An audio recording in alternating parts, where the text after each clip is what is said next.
Bonjour Jean-Claude Campbell. Bonjour. Bonjour Robert Daubert. Bonjour. Alors il y a 1 an et demi, nous étions dans votre bureau, Robert Daubert, et vous me faisiez le plaisir et l'honneur de participer à un premier volet des Mémoires à l'œuvre 2. Et dans ce bureau, sur une étagère, nous avons aperçu 2 photographies où, tour à tour, vous posez, chacun derrière le panneau d'entrée d'agglomération de la commune de Belz. Ces 2 photographies, vous l'écrivez dans Par instant la vie n'est pas sur Robert, symbolisent votre vieille amitié. Et donc la première question qu'on voulait vous poser concerne justement cette vieille amitié. On aimerait que vous nous disiez comment vous vous êtes rencontrés et peut-être, si vous voulez bien dévoiler l'histoire de cette double photographie prise devant le village de Belz. Alors, bon, je veux bien commencer. Alors, quand exactement, je ne sais pas. Je me souviens pas, en tout cas, et donc il y a très longtemps. Moi, j'étais moniteur dans l'école de vacances où il y avait beaucoup de copains de Jean-Claude. Jean Lescaut, Jean Caunes, Annette, etc., qui étaient des copains de Jean-Claude, qui, lui, n'étaient pas dans les colos. Ouais, quand tu partais dans les démocraties de l'Est. Dans les pays frères, Voilà. chez les camarades qui nous invitaient. J'ai fait la Tchécoslovaquie et l'Allemagne de l'Est. Voilà. C'est-à-dire Theresienstadt et Ravensbrück. Et c'était dans quelles années? Ah, c'était Début des années années 50. 50. Et moi, par ces copains-là, je les voyais dans le courant de l'année souvent, parce on était vraiment liés. On avait quelques années de différence. On se revoyait l'année d'après. Et par eux, j'ai connu Jean-Claude, qui était un copain, voilà. Et puis après, on s'est vu de plus en plus. Euh, le fait qu'on s'intéressait au cinéma, au théâtre, encore au théâtre, on s'y intéressait très tardivement. Mais j'ai tout fait en retard, hein, de toute façon. Et donc, voilà. Et on se vu régulièrement à la fin je crois, à la fin des années 50, à peu près. Vous avez le même souvenir, Jean-Claude? Oui, moi, quand j'ai connu Robert, il était déjà réalisateur. Non, non, j'étais assistant. Oui, il était assistant. Mais en fait, quand on a eu, disons, l'amitié est née du fait de tes travaux aussi. Oui, oui. Voilà, c'est-à-dire pour moi, je me souviens que ton premier truc, la première chose que tu as fait tout seul, c'était Sur les Malherbe. sur les Malherbe. Voilà. Donc on a parlé de ça. Donc on se connaissait avant, mais je pense que bon bah moi j'étais un comédien qui ne jouait jamais, parce qu'un copain m'a dit. J'ai Fabri quand même, hein. Oui, mais enfin, Ouais. chez Fabry, j'étais aide-régisseur. J'ai joué des rôles. euh, Mais avant d'être chez Fabry, je ne jouais jamais. Et je prétendais déjà être comédien. Voilà. Donc il y a eu. Alors on avait un autre copain commun qui s'appelait Dugofson, qui était assistant aussi. Voilà. Il y avait un type qui était assistant aussi à l'époque, qui s'appelait Raoul Sangla. Oui. Voilà. Donc on, on était un groupe de comédiens on connaissait un groupe d'assistants. Mais pour parler du yiddish et tout ça, Dugofson, il n'en parle jamais, hein, dans mon souvenir. Ouais. Donc avec Robert, on a eu une sorte d'approche sur, voilà, sur Sholem Aleichem, que je connaissais très mal. Et puis petit à petit, ensuite, il y a eu une chose, c'était le retour à Radom, voilà, qui pour nous tous a été très important. D'ailleurs, après, beaucoup de réalisateurs se sont mis à retourner chez eux. Je me souviens de Moati qui retournait dans sa maison en Tunisie. Et il faisait comme ça, le dos, pour montrer qu'il pleurait. Et puis, un matin, et on le voit au saut du lit, il dit, oh, téléphone, et il dit, non, c'est pas la peine de venir, je pourrais pas tourner, je suis trop ému. J'avais envie de lui faire remarquer quand même, comme ça passait à la télé, je pouvais pas, qu'il y avait une équipe qui devait filmer ça pour qu'on le voie. Voilà. Donc c'était pas la peine de leur dire de pas venir puisqu'ils étaient là. Voilà. Donc, je dis ça parce que on a été frappé, et c'est ce que Robert m'a expliqué tout de suite, que quand on le voyait entrer chez cette dame, qui était extraordinaire à Radom, qui lui faisait visiter Radom, il cognait à la porte et il entrait avec le caméraman. C'est-à-dire qu'il lui disait pas, est-ce que je peux venir tourner? Est-ce que, voilà. Donc, c'était une sorte de héros de la sincérité et puis c'était les premières réalisations qu'on voyait de gens comme nous, quoi. J'ai connu Luval, avec qui j'ai beaucoup travaillé, mais beaucoup plus tard, et qui, à l'époque, se prétendait plus comme un prolétaire que comme un juif, quoi. Voilà. Donc, le fait que Robert puisse afficher son judaïsme, son athéisme, voilà, on était j'étais dans la même position. Et puis après, on a voulu travailler ensemble, on a trouvé un texte. Ça explique les deux photos que vous voyez.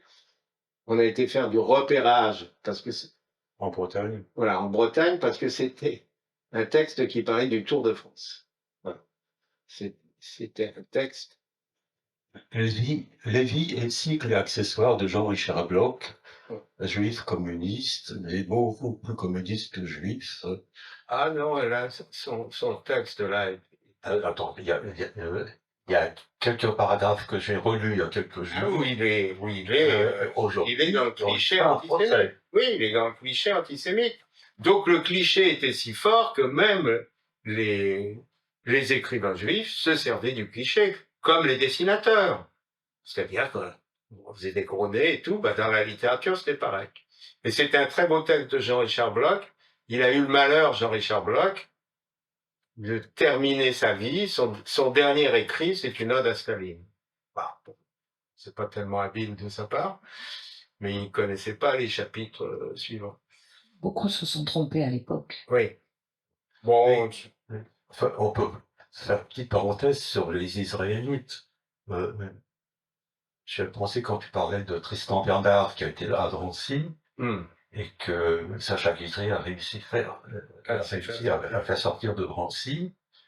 Tristan Bernard était furieux, non pas. C'est pas lui, c'est son fils. Ah, c'est son fils? Non, Tristan Bernard, il a résisté sur son lit de mort à la conversion.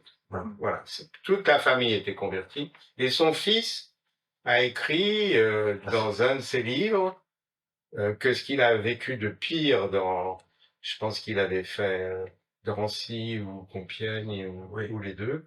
D'être avec les pouilleux de Cologne. Voilà, d'être avec les Newton. Ouais. Et donc un ami commun, Nat Lillenstein, qui était un réalisateur et qui sortait des camps. Quand il revient à Paris, décide comme il ne savait pas quoi faire, il décide de tuer Pétain. Donc il se fait faire une carte de presse, il se trafique une carte, il trouve un revolver et il se retrouve à 2 mètres de Pétain. Il n'a plus qu'à tirer et il voit que ça va prendre. Et il dit c'est un vieux con, il le tue pas. Et puis il apprend que le fils de Tristan Bernard, alors je ne sais pas si c'est Jean-Jacques Bernard. Oui, c'est Nat qui m'avait raconté ça. Voilà. Donc c'est peut-être le fils, mais enfin, mais il y avait. Et il décide de le tuer. Le fils de Tristan Bernard? Oui. Aussi. Il se renseigne, comme il n'a pas tué Pétain, il va tuer le fils. Ça lui a donné un but, puis après il s'est mis à boire, puis après il est devenu réalisateur. C'était un homme formidable. C'est le Nathan dont je parle. sous une autre forme dans Panneau sur les Dans guerres. Panneau sur la guerre.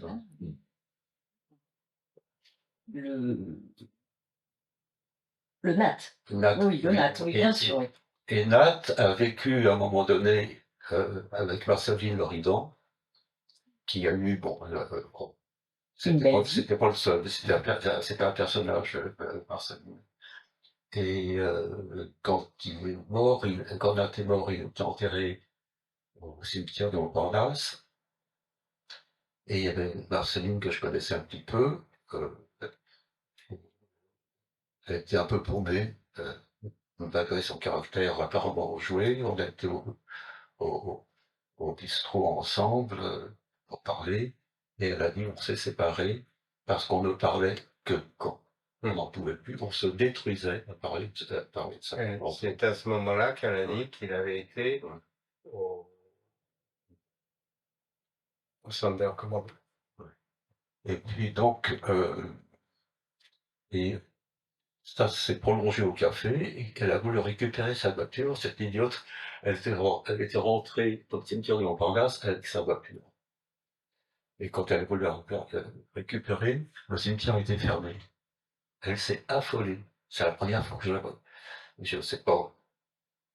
Elle a associé la mort à quelque chose de personnel, etc. Je lui dis, écoute, t'inquiète pas, je t'accompagne chez toi. Demain matin, personne ici pourra te piquer la bagnole, mais pour peur.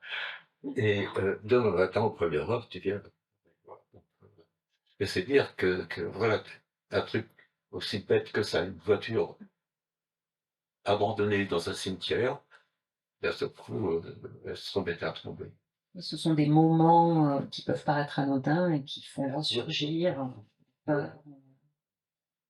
Donc en fait, ce qui vous a unis, c'était un même rapport à la judéité, au judaïsme, qui n'était pas forcément partagé à votre époque par d'autres personnes. Non, oui, il n'y a pas que ça, parce qu'on n'avait pas besoin de parler de ça. On n'en parlait pas d'ailleurs. L'amitié était là, on s'entendait bien. Moi, quand ils se disaient comédiens sans l'être encore, et à chaque fois qu'il y avait un peu de figuration à faire, deux, trois mots à dire, voilà, ça lui faisait trois ronds, je lui téléphonais, je viens. Je crois que ce qui a permis cette rencontre amicale, c'est aussi le fait qu'il avait été tailleur, que moi, j'avais été apprenti tailleur, voilà. Donc, on n'avait pas fait d'études supérieures. Même pour secondaire. À 14 ans, on avait quitté l'école, alors pas à la même période, puisqu'on a 8 ans de différence. Mais je pense que c'était ça la chose importante. On n'était pas à l'époque où tout le monde devait avoir le bac. Voilà. La norme, c'était de faire un peu d'études secondaires, hein, voilà. Bon. Mais en fait, nous, on avait eu, comme mon frère qui est plus proche de ton âge, à 14 ans, il était déjà vendeur. Voilà.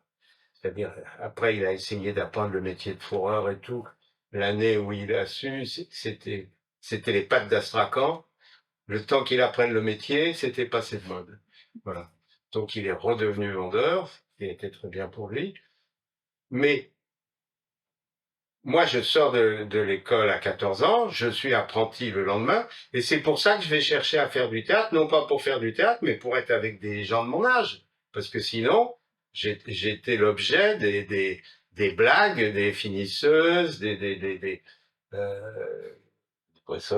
voilà, il y a l'exemple d'une blague. Dans ma première place, il y a une dame qui m'appelle et qui me donne un billet de 5 francs, voilà, et qui me dit, non, c'était même une pièce. Elle me dit, va à la pharmacie et ramène 1 litre de sirop de corps d'homme. Donc, j'y vais, je vois que tout le monde se marre. Donc, je sors, je vais à la pharmacie, et devant la pharmacie, je me dis, non, il y a un truc. Je reviens, je lui rends la pièce, et je lui dis, il y en a plus. Elle me dit, fallait le faire toi-même. J'ai mis 4 ans à comprendre. Ah. Donc, on était quand même, on était des mômes, je sais pas si tu as ressenti ça, on était des mômes tout de suite dans le monde des adultes. Voilà, on n'était pas entre types qui allaient faire, on parlait pas de philo, on parlait de rien. Et donc, les premiers déportés, c'est dans les ateliers que je les vois. Mais ils me mettent pas leur numéro sous le nez, ils en parlent pas. C'est-à-dire que c'est une sorte d'apprentissage de la vie silencieuse des adultes qui portent une histoire qui est trop lourde à partager. Mes patrons, j'en ai fait 18, comme mes patrons sont d'anciens prisonniers de guerre, ils racontent leur guerre volontiers. Il y a 2, 3 anciens déportés dans les ateliers qui m'ont raconté des choses, mais pas du tout comme on l'imagine. C'est-à-dire, c'est des gens. Genre, il y en a un qui me dit, tu veux savoir comment mon père est mort au camp? J'ai dit, bah oui. Donc on était tous les deux, lui il était professeur, on était tous les deux dans l'atelier.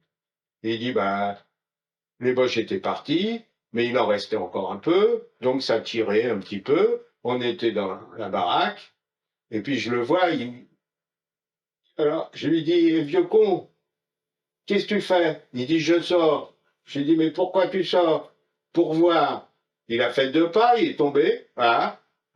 Paternel était trop con, fallait attendre. Voilà. Donc, c'était quelque chose de qui n'était pas sacralisé, qui n'était pas pour lui, ça faisait partie de. Voilà. Alors, il m'a expliqué pourquoi il a survécu, et son père aussi, pourquoi ils ont traversé toute la période jusqu'à ce que la libération du camp.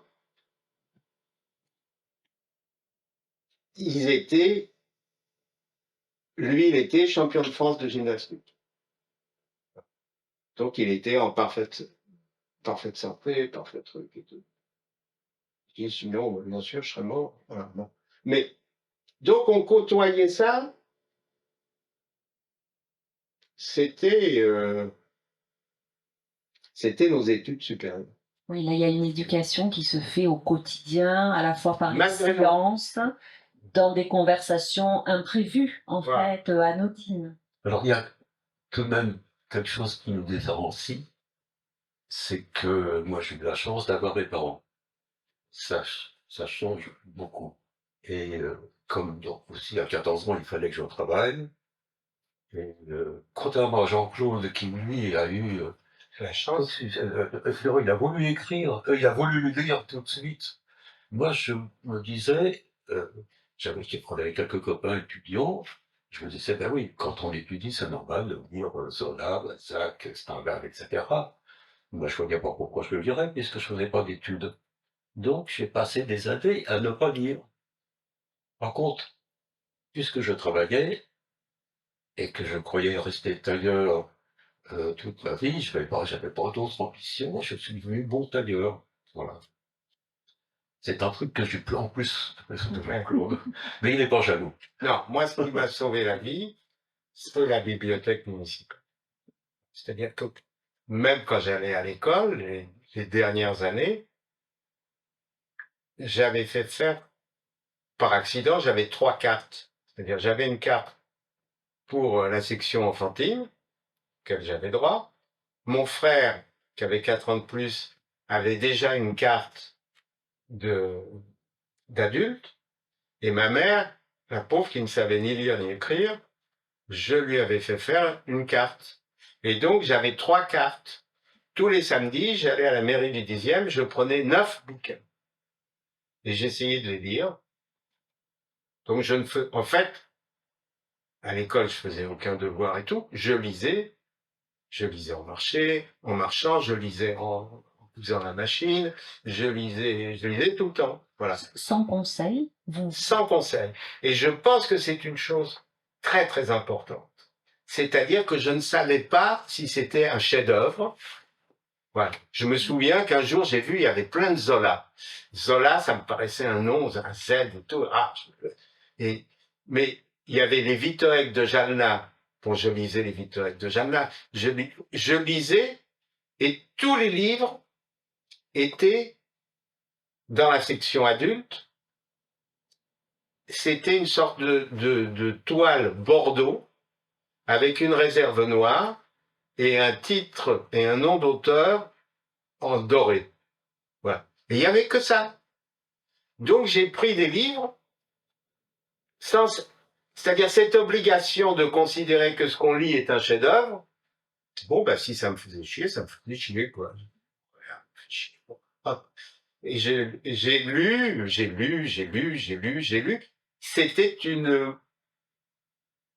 C'était la boulimie, quoi. C'est-à-dire que j'avais besoin de me remplir pour échapper justement au silence, pour échapper ce que je considérais pas comme une absence, puisque j'avais aucun souvenir de mon père, quoi. C'était, et quand je voyais les gosses, j'allais chez des copains, ils avaient père et mère, je les entendais s'engueuler, où le père sortait et disait t'as fait tes devoirs, t'as fait tu, fous-moi le camp et tout ça, machin et tout. Je disais j'ai une chance formidable, moi, à la maison, si ma mère dit quelque chose, on lui dit non. Voilà, et elle se tait. Donc c'était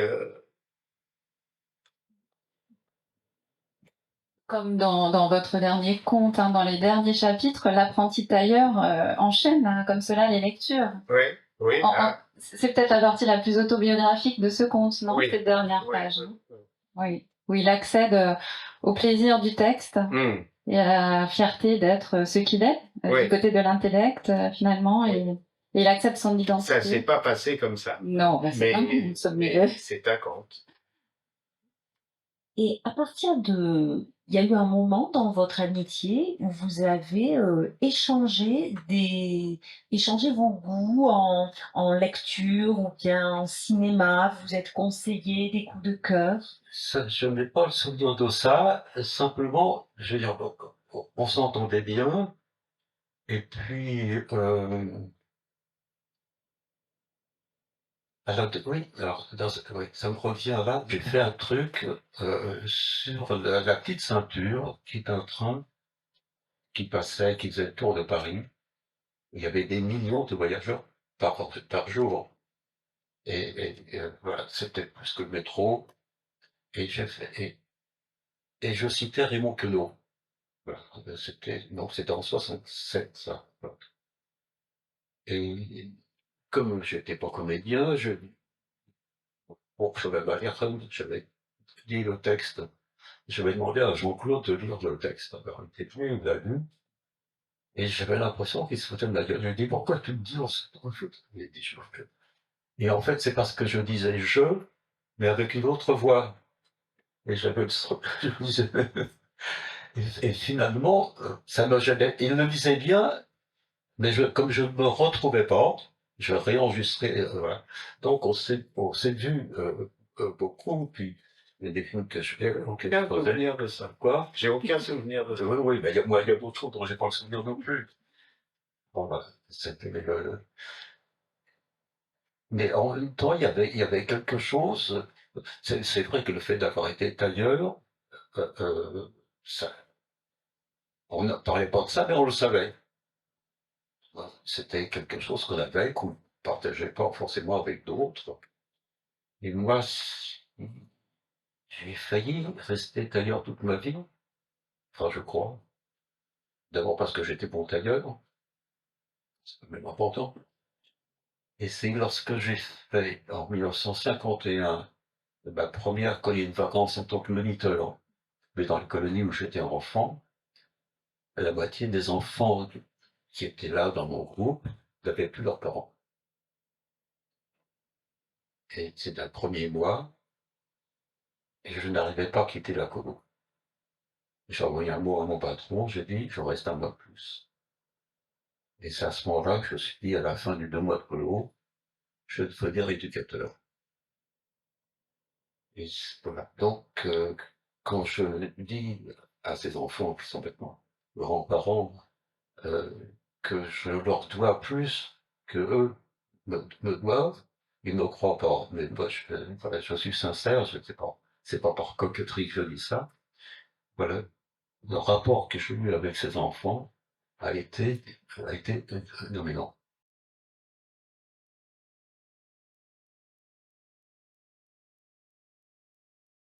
L'année 2023 est très riche et très féconde pour vous. Jean-Claude Grimbert, vous venez de publier votre dernier conte, de Pitchik à Pitchouk.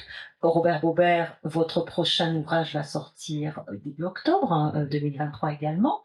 Comment les avez-vous écrits? Est-ce que vous pouvez nous faire entrer dans les coulisses de la création, nous dire comment vous écrivez vos livres, comment vous rassemblez tous ces éléments, comment vous structurez vos récits, si c'est difficile, ou voilà, nous donner quelques aperçus de la création.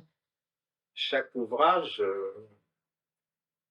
a une histoire particulière, c'est-à-dire il n'y a pas une méthode. Moi, j'ai beaucoup écrit pour le théâtre. Le fait d'avoir choisi à un moment de m'être considéré comme un comédien, c'est peut-être la seule chose que j'ai faite assidûment avec l'analyse pendant la dépression beaucoup plus tard, c'est-à-dire d'aller dans des cours de théâtre où j'essayais d'aller sans payer, mais j'ai des grands souvenirs de Tania Balachova, des profs extraordinaires comme ça. Mais j'étais jamais légitime, quoi. J'étais toujours à la marge Mais le fait d'apprendre pour être comédien, même si je ne joue pas à l'époque, va me permettre d'écrire pour le théâtre. Alors d'abord, je veux vous dire que la dernière année scolaire, je change d'école, je vais dans une école commerciale. Voilà, pour suivre les copains qui, eux, vont continuer dans le secondaire.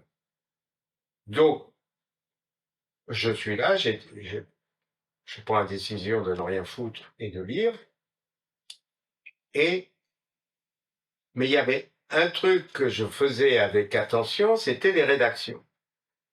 Donc, je faisais des rédactions, mais dans l'école d'où je venais, j'écrivais si mal qu'à chaque fois, j'avais 0. Même le directeur, quand il rendait les copies, les livrets en fin d'année, disait « Grimbert, dans l'écriture, est si mauvaise. » Voilà.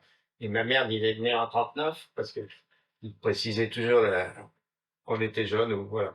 Donc,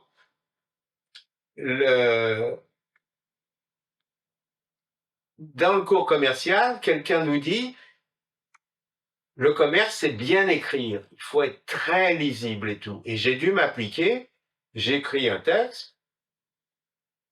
Et le prof, qu'on appelait le facho parce qu'il lisait le Figaro, lit le texte à la classe. Voilà. Après, il donne des sortes de...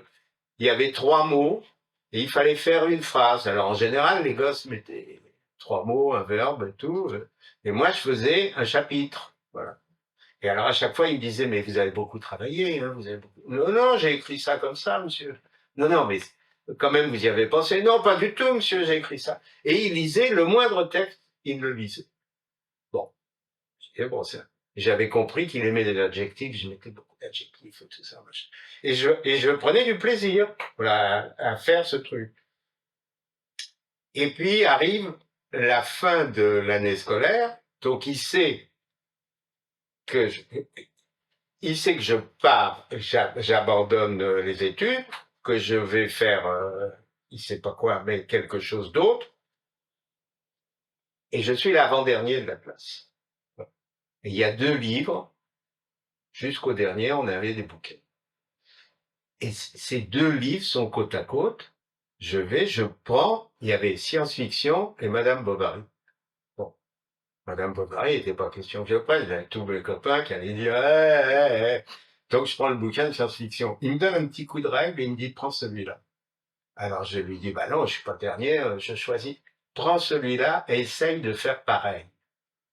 Voilà. 20 ans après, quand je me suis mis à écrire des pièces et tout ça, je me suis dit mais ce type, il avait vu quelque chose que je n'étais pas capable de voir, ou que je ne voulais pas voir, ou que simplement, qui n'était pas visible.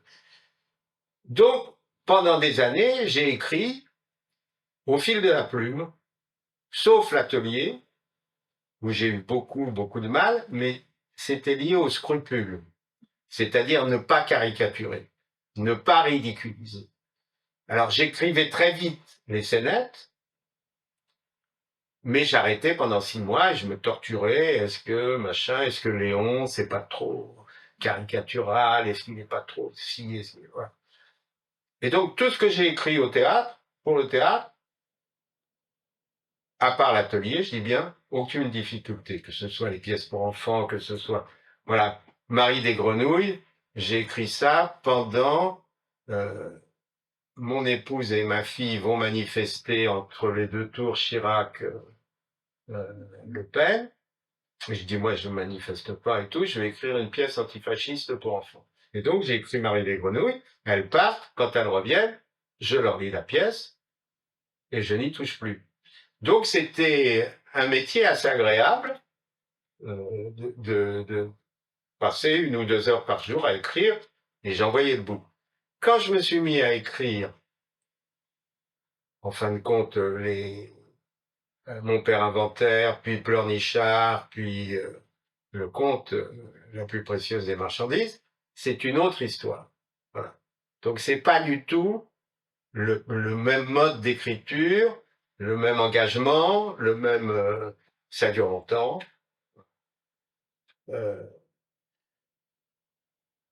Donc le livre de Pitchik à Pitchouk, ça se passe après un livre que j'ai écrit pendant 2 ans qui était lié à la disparition de mon épouse. Je regrette d'avoir fini ce livre.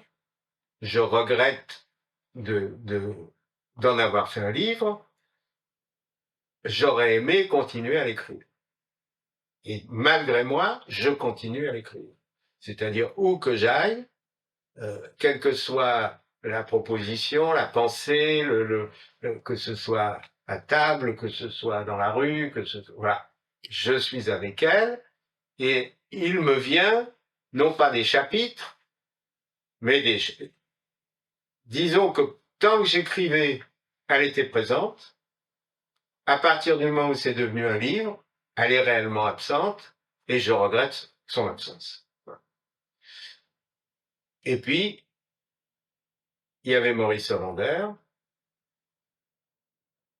qui a fait de moi un auteur. Voilà, c'est-à-dire que Mon père inventaire, j'ai écrit quelques textes, comme ça, au fil des années, et puis j'ai donné à lire à mon éditeur, qui me dit « Oh, c'est disparate » et tout ça. Après, Robert m'envoie chez son éditeur, qui me reçoit d'une manière très bizarre, qui me dit qu'il a lu, mais que c'est pas du tout ce qu'il cherche. Et il sort un bouquin et il me dit « Lisez ça, vous allez comprendre ce qu'il faut faire. » Donc je pars, j'ouvre le bouquin, je lis 3 pages, j'ai compris, je balance. Et par chance, Maurice Hollander, qui venait voir mes pièces et à chaque fois me disait un petit mot dans la loge et tout, moi je savais pas qu'il était éditeur, que tous les savants de la Terre étaient édités dans sa collection et tout ça.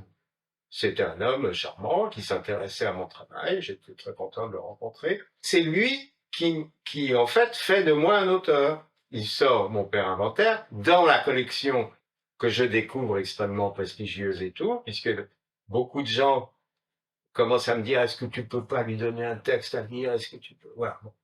Donc, de Pitchik à Pitchouk, c'est plus ça du tout. Je commence un conte de Noël. Voilà. Et puis le deuil,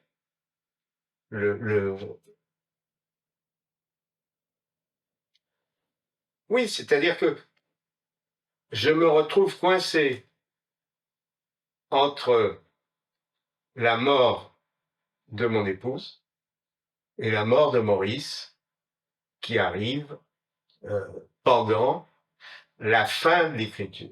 Voilà. D'où le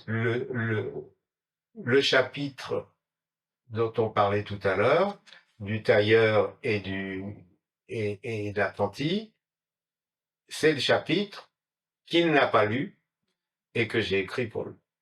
Voilà. Donc, je me suis retrouvé, en fait, ce livre est coincé dans une sorte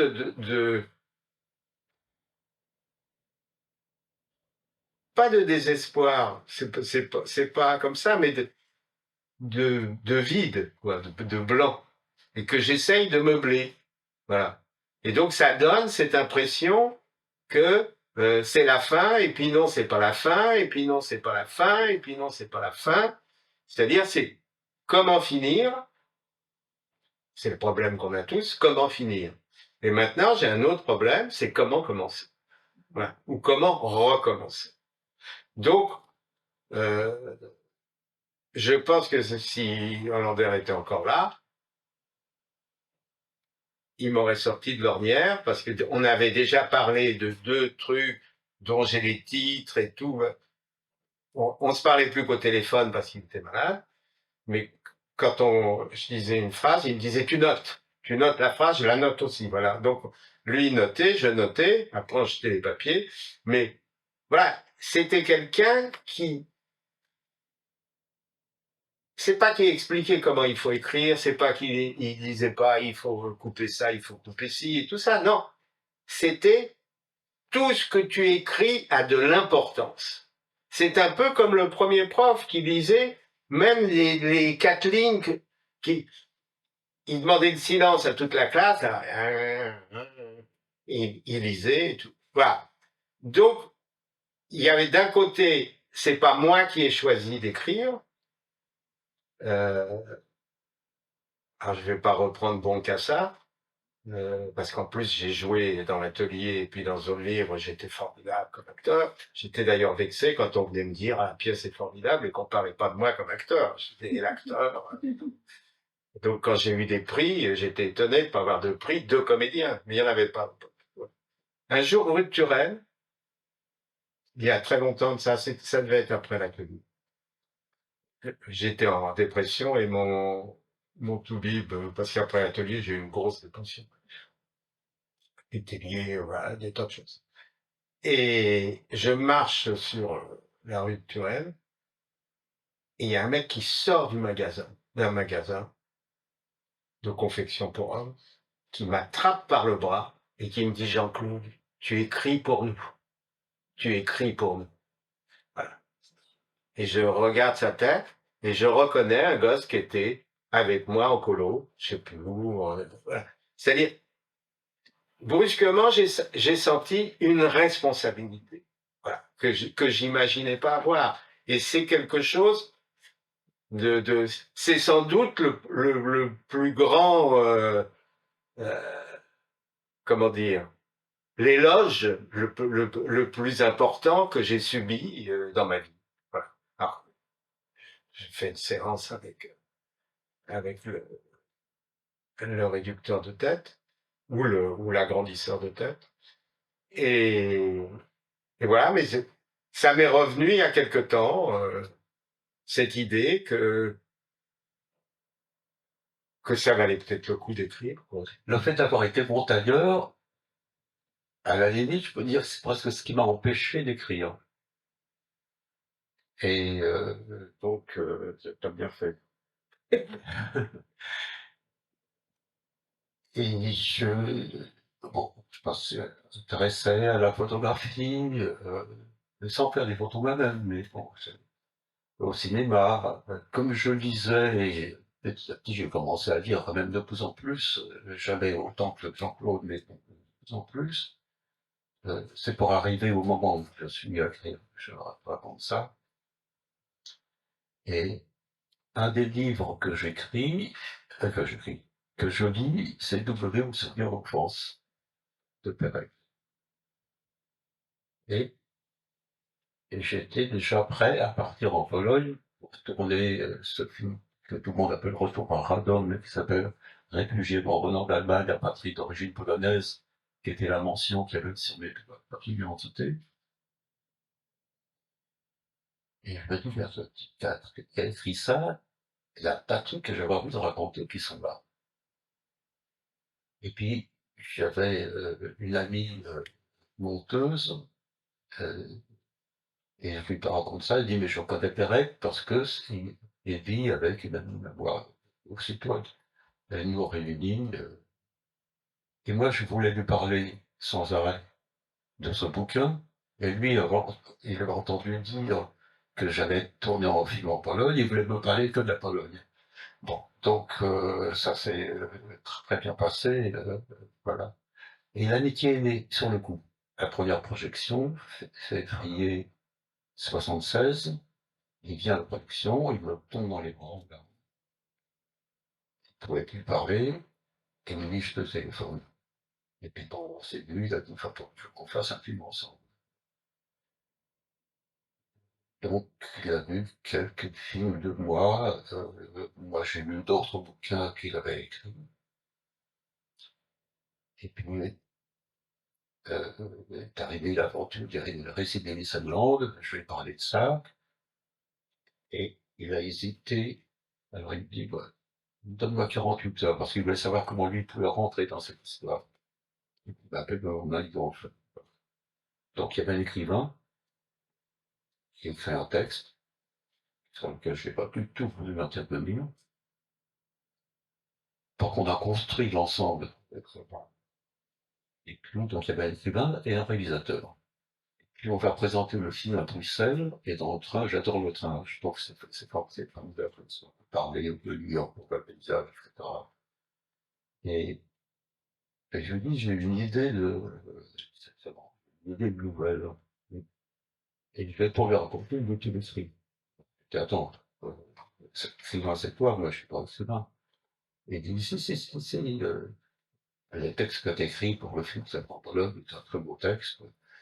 Et j'ai mis ça sur le compte de l'amitié. Je me suis dit, ça, mon copain, il veut me faire plaisir, etc. J'ai mis. Donc, j'étais tellement pas écrivain que j'ai attendu 2 ans avant d'écrire cette nouvelle. Et j'ai écrit la nouvelle, j'ai mis dans un tiroir et je l'ai oublié. Et en rangeant, comme on fait toujours, je sais pas si t'en entends toi aussi, tu ranges tes dossiers, je tombe dessus, et le temps m'avait laissé une distance. C'est que j'ai lu ce texte, 8 pages, enfin, c'est pas beaucoup, comme si c'était un autre qui l'avait écrit. Je me suis dit, qu'est-ce qu'on peut faire avec ça? Et si je veux le montrer du Goyaï, eh ben, c'est bien beaucoup, mais bon, c'est un métier, voilà, je voudrais. Et je connaissais, voilà, je pense qu'il avance par Pérec. Et je lui c'est pas comme si je le sollicitais, puisqu'on publie par 8 pages. Je me dis, oui, c'est bien, c'est pas bien. Mais il me dit, c'est bien ou c'est pas bien. On met le téléphone, il me dit, je vous la suite. Donc, j'étais tellement pas écrivain que je ne savais pas qu'il y avait une suite, et lui le savait. Puisque il y a une femme, il y a une dernière phrase qui me dit, on peut pas, on peut rien mettre derrière. Et il me dit, si. Et alors, je lui dis, mais comment vous savez qu'il y a une suite? Moi, je ne sais pas. Et il me dit, c'est peut-être pour ça que je suis éditeur. Il y a eu une suite, c'est connu quoi, nous, c'est la guerre. J'ai eu 8 pages. Alors, j'avais très très peur, parce que ça a duré des années, hein, parce que je continuais à faire des films. Et il dit, j'ai peur qu'avec le temps, que l'écriture soit différente à la fin. Je me remets en compte. Et puis j'ai écrit le bouquin, il a eu le prix du livre en terre. Persuadé que ça sera le seul. Tellement persuadé que ça serait le seul que lorsque j'ai vu mon livre pour la première fois à la vitrine du libraire, je lui dis, je me demandais qu'est-ce que vous foutez là. C'était illégitime. J'avais 60 ans. Je dis, de toute façon, à 60 ans, on commence pas une carrière d'écrivain. Et voilà, je n'avais pas le droit d'être là, avec d'autres écrivains qui avaient le bouquin, qui étaient chez eux. Bon, j'étais pas chez moi. Et le virus, ça doit exister, certainement, parce que 3 mois après, j'avais la nostalgie des moments où le soir, j'écrivais, et j'ai continué. Et Paul me disait, c'est curieux parce que tu sais construire un récit. Et bon, bah, tant mieux. Et en fait, c'est parce que je faisais des films. Alors, on construit pas un film comme on construit un livre, et inversement. Mais on sait à quel moment il faut redémarrer, etc. Il y a un tas de choses, certainement, que j'ai appris sans me rendre compte en faisant des films, qui fait que je n'ai pas de problème, pas de gros problèmes de construction. J'ai le problème de mots. Euh, je suis pas, avec me manque les mots. Et donc, je mets beaucoup de temps, moi, pour écrire une page. Il faut au moins quatre pages de brouillon. Parce que vous raturez ou parce que vous hésitez longtemps à écrire une phrase? Parce que je rature et je me dis, non, ça c'est mal dit, parce que je relis la voix haute. Et j'ai besoin de musicalité. Voilà, il faut que ça ait l'air d'être écrit naturellement. Je ne veux pas lire des livres qui vont avoir avec ce que j'écris, parce que ça me dérangerait, mais je lis de la poésie. Donc il n'a rien à voir avec ce que j'écris, mais c'est comme si j'écoutais de la musique. Et, et, et c'est ce qui m'aide. Donc, je suis plutôt le matin, contrairement à Jean-Claude, qui, à mon avis, aurait pu surtout excellent le soir. Et puis, et voilà, donc je dis la poésie, la meilleure, donc Proverdi, Super-Gilette, etc. Et puis, et ça m'aide. Je voudrais remercier Robert. Voilà. Puisque on n'a pas souvent l'occasion, pendant notre presque siècle de présence. Voilà. Grâce à lui, j'ai rencontré Charles Warth, voilà, et Georges Perec. Et pour moi, comme pour mon épouse, la rencontre avec Charles Warth, ça a été une chose très, très importante. Lire et relire Le Dernier des Justes, ça a été quand même... on peut dire que c'est le premier qui, justement pas en yiddish, parle pour nous. Voilà. Quant à Georges Perec, alors l'aventure, c'est que une de mes premières pièces qui s'appelle Amorphe d'Ottenbourg doit être jouée à l'Odéon, dans la grande salle, pour la réouverture de l'Odéon après mai 68 et tout ça. Et on me demande si je connais quelqu'un qui pourrait écrire un petit mot sur moi. Alors j'en parle à un copain qui n'était pas Robert à l'époque, et qui me dit, moi je connais un type qui écrit, il s'appelle Georges Perec, tu peux lui demander. Je lui dis, ben non, passe-lui la pièce et demande-lui s'il veut bien écrire un truc. Et alors, donc, Georges Perec, que je ne connaissais pas, que je n'ai pas rencontré à l'époque, a écrit quelques lignes sur les quelques pièces que s'est paru dans le programme d'Amorphe de Tembourg, et ils ne l'ont pas invité à la première. Alors, à un moment, j'ai demandé à mon copain s'il avait été content de voir Amorphe et tout. Il me dit, bah, il n'y a pas été, il n'a pas été invité. Alors, j'ai dit, mais comment ça fait que vous ne l'avez pas invité? Mais il n'était pas sur votre liste. Alors, j'ai dit, mais il n'était pas sur ma liste, mais il a fait un mot dans le programme. Ah, bah oui, mais non, il n'était pas sur votre liste. Donc, on l'a invité. Et je ne l'ai pas connu à l'époque. Et donc, longtemps après, grâce à Robert. Et voilà, donc c'est comme ça, les rencontres. Disons que Robert a été un homme providentiel dans... parce qu'il travaillait avec Schwarzbach, je pense, dans le même atelier. Voilà. Et donc voilà, on s'est retrouvés entre tailleurs. Et puis avec... alors donc c'était un homme qui parlait peu. Mais quand il disait quelque chose, c'était d'une telle... Pour conclure il arrivait à trouver une formule ou une phrase qui faisait qu'on n'avait plus rien à dire. C'était... Et quand tu es à Pérec, j'ai le souvenir d'un homme d'une gentillesse. Alors, il m'a invité, je pense que c'était pour ses 40 ans. Et je lui ai dit, je peux pas, mais je viendrai pour tes 50 ans. Et il a dit, c'est pas sûr. Enfin, merci. Alors, deux petites anecdotes sur Schwarzbach d'une part. Quand il venait en France, il me téléphonait et il me dit je suis à Paris, mais il ne dit à personne que je suis à Paris. Il ne voulait pas, c'était les journalistes. Donc il venait à la maison, moi je faisais à manger, la bonne cuisine juive, ashkénaze, voilà, il était content. Et puis un jour, donc, on devait être une dizaine autour de la table,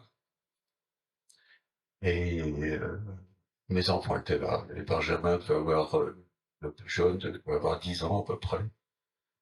Et à un moment donné, je sors de table pour aller dans la cuisine pour chercher la salade ou le fromage, je me souviens plus. Et il y a Benjamin qui me retrouve, il me dit, c'est qui le monsieur qui est assis juste en face de toi? Je dis, c'est André Schwarzbach. Il me dit, il est formidable. Et Schwarzbach, il avait pas dit 3 mots. Et cet enfant de 10 ans, en face de lui, il a été bouleversé. Et alors, notre anecdote, j'espère que je pourrais mieux la raconter. Quand il y a eu la première de l'atelier, moi je partais à New York pour Ellis Island. Je suis parti 8 jours avant Pérec. Et donc, j'ai assisté à la dernière répétition, ça s'appelle le général, voilà. J'étais tout seul dans la salle, et donc, j'ai joué énormément, et en sortant, à la fin de la pièce, Jean-Claude vient vers moi, il n'a pas dit qu'il va me trouver, j'étais tout seul dans la salle. Donc, et puis, bon, il attendait que je dise quelque chose en tant qu'ami, en tant qu'ailleurs, etc. Et je lui dis, c'était formidable, mais il y a quand même un défaut. Alors il me dit quoi? Je dis, tu mets pas de dé pour coudre. Il me dit, mais je l'ai mis en répétition, mais il se cassait la gueule à chaque fois que je bougeais. Voilà, donc il a joué l'atelier sans mettre de dé à coudre. Alors par contre, Pérec était là, il a été voir donc l'atelier, voilà. Et quand il arrive aux États-Unis, il me dit, j'ai vu la pièce de Robert, c'était formidable. Et il me dit, j'ai retenu un truc extraordinaire, vous pouvez voir nulle part ailleurs, j'ai entendu un tombeau juif. Voilà. Donc, ce sont des petites choses, mais qu'on retient.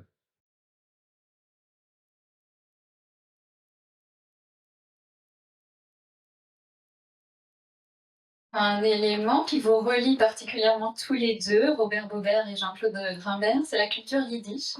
Alors j'aimerais, si vous en êtes d'accord, que nous explorions un peu cet univers, et je vous propose d'y entrer par le thème de la nourriture. Quels sont les mets, vous, les plats, qui vous donnent l'impression peut-être de redevenir aussi un petit enfant? Les boulettes?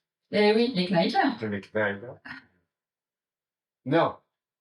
Ah non, pas les Kneidler. Si. Dans le bouillon. Dans le bouillon. Non, mais les boulettes de viande, les boulettes de viande hachée. Et puis, ce qu'on a gardé de roumain, mon père était apatride d'origine roumaine, c'était l'aubergine. Voilà. Oui. Le caviar d'aubergine. Vous en parlez aussi, vous en donnez la recette même. Dans Mon père l'inventaire. Alors vous précisez qu'il doit laisser dans la bouche un goût d'aubergine noircie au gaz, voilà. Un peu brûlé. Voilà. Ce qui paraît assez désagréable, et pour autant j'imagine que c'est un souvenir, une saveur qui vous est chère. Oui, que je retrouve pas. Et donc je pense que c'était un plat qui était peu chez les Juifs polonais, c'était vraiment du côté de la Roumanie. Et alors, elle appelait ça du petlejele. Oui, oui. Et le petlejele, ça veut dire tomate en Roumanie. Quand j'étais en Roumanie, j'ai demandé du petlejele, on m'a amené des tomates. Donc je pense qu'il s'était pas... Mais c'est un des rares liens qu'elle avait gardé avec mon frère. Ces plats ont le pouvoir de briser la linéarité du temps. Hein. Mais de toute façon, la nourriture, quelles que soient les origines des gens, c'est ce qui... Ce qui est relie. Alors, effectivement, dans la cuisine juive, on peut dire que la plupart des gens qui en Pologne, enfin toute l'Europe de l'Est faisaient cette cuisine, ont disparu. Le restaurant. Voilà, il y avait des restaurants, mais de faire cette cuisine renvoie, c'est comme les vieilles photos de famille, la cuisine. Exactement. Ça renvoie à un passé, on en a forcément de la nostalgie, et même si on critique, on dit chez lui c'était meilleur, etc., c'est histoire classique, enfin, on est content de retrouver, je pense là, par exemple, il venait à la maison, même quand c'était pas l'heure de manger, il y avait 2, 3 canettes de Pasim, de Matze, et voilà, c'était comme une cigarette pour lui. Bien sûr. Le yiddish lui manquait. Et oui. Et mon épouse, un jour, on était au musée juif, et elle lui a dit que on a parlé des chansons yiddish, et elle a dit que sa mère, qui avait 90 ans, chantait, connaissait des milliers de chansons yiddish. Il lui a dit, vous devriez l'enregistrer. Alors elle a dit, mais je ne saurais pas le faire et tout. Il a dit, vous achetez un magnéto, vous l'enregistrez. Et donc elle a fait ça, donc on a fait une sorte de disque quand sa mère avait 91 ans, et elle lui a envoyé aux Antilles. Et quand il était malade, il était à l'hôpital, il avait emmené, on l'a su par son épouse, le disque. Et il écoutait les chansons. Voilà. Je repense à ce que vous racontez aussi à propos du cardinal Lustiger qui mange un morceau de gâteau au fromage et qui redevient le petit Aaron. Vous expliquez. Oui, on avait une relation. Alors, le cardinal Lustiger, je n'ai jamais réussi à lui dire Monseigneur, alors, tout le monde. Je ne savais pas comment l'appeler et je me suis débrouillé alors qu'on était très liés à lui parler sans avoir à l'appeler. Voilà. C'était parce que je savais pas l'appeler Jean-Marie quand même, c'était pas possible. Mais voilà, il s'est passé entre nous quelque chose je raconte dans par instant, je ne suis pas sûr, c'est que je voulais tourner un plan de Notre-Dame. D'en haut, on voyait toutes les personnes, puis avoir l'entretien. Donc on avait une vue sans être dérangé. Mais en haut, il faisait un froid glacial. Et j'avais dit, m'a dit, c'est pas possible, on peut pas retourner là, il va pas être à l'aise, avec les questions que vous lui posez, il faut qu'il soit, et j'ai même employé, je sais pas comment ça s'appelle, personne qui s'occupe d'un petit peu de tout, je dis, bon, est-ce qu'on peut pas avoir un café pour le cardinal, et, c'est dit, ici, on fait pas de café. J'ai dit, je sais bien, mais enfin, il faut un endroit, un réchaud, alors il dit non, non. Il dit, écoutez, vous sortez, vous allez au premier bistrot, vous dites que ça tient d'être et il est revenu avec une bouteille de Thermos. Et bon, il vient vers moi parce que c'est moi qui avais demandé. Je dis, non, non, écoutez, servez le cardinal dans le mystère, un petit gobelet en carton, il boit le café, il lui tend le sucre, et c'est un dessin, il avait oublié, et pour relever le sucre, il faut une cuillère. Donc, il met son morceau de sucre dans la tasse, et il se retrouve comme ça. Alors, je lui dis, vous savez pourtant ce qu'il faut faire dans ces cas. Qu'est-ce qu'on fait toujours? On prend le morceau de sucre, on le met dans la bouche et on boit par-dessus. Il éclate de rire. Et un des journalistes, qui est Dominique Polton, un sociologue, qui nous entend rire, il arrive, il dit, qu'est-ce qui vous fait rire? Et je dis, Julie, il me dit, c'est que l'histoire entre nous. Voilà. Tu l'avais rien oublié. Il n'avait rien oublié. Et puis le gâteau, bien sûr. C'était le jour de mon anniversaire, il venait voir le premier montage, et je voulais savoir ce qu'il en pensait. Et comme c'était le jour de mon anniversaire, je me suis dit, j'avais fêté ça avec lui. Il y avait la monteuse, il avait fait un gâteau au fromage, que je réussis pas mal, hein. Et donc, je ne sais pas depuis combien de décennies qu'il avait mangé ça, donc il en mange un. Puis bon, maintenant on peut commencer la projection. Tiens, attendez, est-ce que je peux en avoir un deuxième morceau? Ça m'avait bouleversé. Ah, mais c'est beau, parce que il redevenait l'enfant. Exactement. Quand il y avait sa mère, etc. Voilà. C'est très émouvant, cette puissance évocatoire là, de ces saveurs. Dans Berg et Beck, à propos d'anniversaire, le personnage de Raphaël fête son anniversaire et sa mère se dit qu'il faut de la nourriture en abondance et de la nourriture juive pour créer du lien. Et donc elle prépare des harengs gras, des foies hachés, du pickled flesh, des cornichons aigres doux, strudel, voilà, tous ces mecs qui que vous appréciez aussi. Ah oui, oui, oui. Ah oui, non, mais ça, c'est. Non, mais en plus, chaque fois que je faisais venir au moins une fois l'an à la maison, 15-20 personnes, enfin, j'avais venu plusieurs fois, c'était cette cuisine-là que je faisais. Et puis, quand je les invitais la fois d'après, ils me disaient surtout, il faut que ce soit la même cuisine que la dernière fois. Alors, donc, c'était un hors d'œuvre, il y avait du hareng et des foies hachés. Et puis après, il y avait le bouillon avec les Fleigler, que j'ai appris à amener votre fils à faire, donc il sait faire les Fleigler maintenant. Oui, ça prend seulement. Oui. Et est-ce que les saveurs de tous ces plats sont liées pour vous à la saveur aussi de la langue yiddish? Oui, vous en parliez tout à l'heure. Il faut comprendre aussi que ça dépendait des familles. Ma mère, elle était seule avec deux petits Français. Oui. Elle-même était née à Paris, bien qu'elle ne sache pas lire, parce que si j'arrive à écrire ce que je veux écrire, j'expliquerai pourquoi. La guerre 14 et tout ça, et tout, elle était sur les routes. Voilà. Donc, c'était une Parisienne. On mangeait, il y avait, quand elle faisait pour ses parents, pour les fêtes, il y avait de la nourriture juive, yiddish.